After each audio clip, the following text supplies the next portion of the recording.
hapa katikati mlituambia baada ya uchaguzi mkuu wa Oktoba. Sasa hivi wakati serikali mpya imeundwa, mmeanza tena mazungumzo na CCM na serikali ambayo yanawafanya sasa mwanze kukua, mseme kutoingia ama kuingia, yani tunashindwa kujua kwa sababu ya hiyo kamati mmejiunga na mazungumzo mmeyafanya, ama mambo yanabaki vile vile. Yaani kwa nini mnashindwa kwenda straight moja kwa moja? Kwa sababu msema kamati kuu ama sio dhamira ICT kuingia ama kutoingia, bado watu inawaacha daima hawaelewi. Ni kama kuna kitu mnategea hivi mnashindwa kwa wazi. Kwa nini tunakuwa na kigumizi kusema moja kwa moja kwamba hatutoenda, hatutokuwa sehemu ya serikali hii? Asante sana.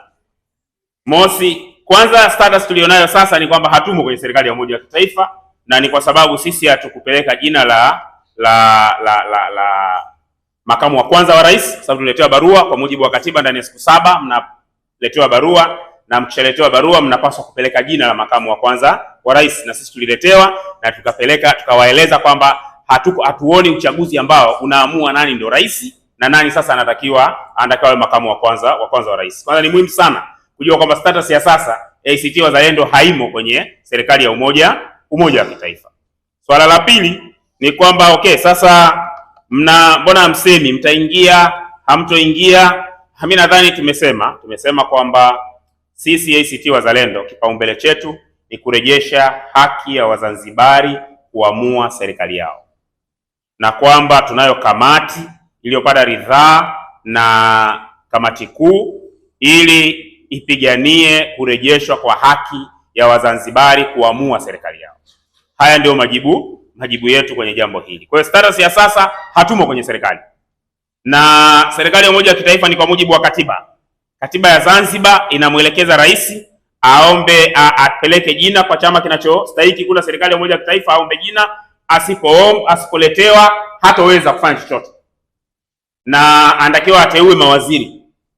Asipoteua kwa mujibu wa katiba hawezi kuteua. Ile swala la kutoteua sio wish ya rais, ndio katiba haimpi mwanya wa kufanya chochote. Kwa hiyo kwanza, maana yake kuna changamoto ambayo itatokea kadri ambavyo tunakwenda, lakini ruti ya sasa ya ACT Wazalendo ni moja, kuhakikisha kwamba haki hiyo inapiganiwa, na pale itakaposhindikana kamati kuu itakuja na kusema nini kinachoendelea. Hatuwezi kuja kusema sasa kwamba bwana sasa itakavyokuwa itakuwa 1 2 3.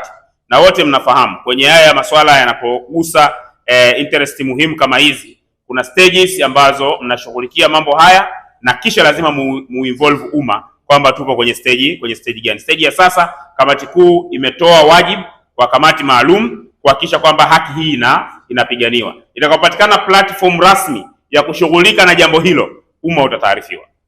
Asanteni sana. Tunashukuru.